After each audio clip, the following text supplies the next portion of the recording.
da dedin ki hürmetli Nazarbay'ın Murza. siz onu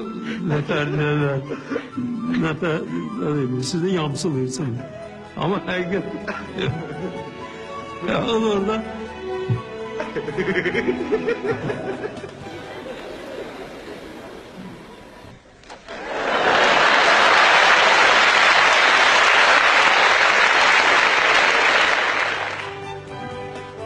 Yetmez.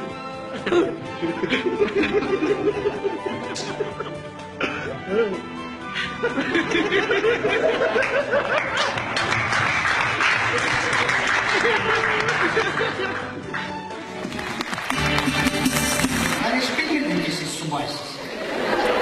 Ben de subayım. Yerim Beyken.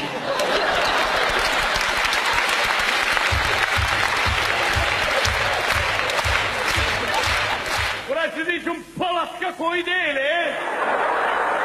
Nazarbayev gelir. Nazarbayev bilseydi onun şeklini kim saklayacağı hiç başıya gelmezdi. Nazarbay'ın bize onun farkı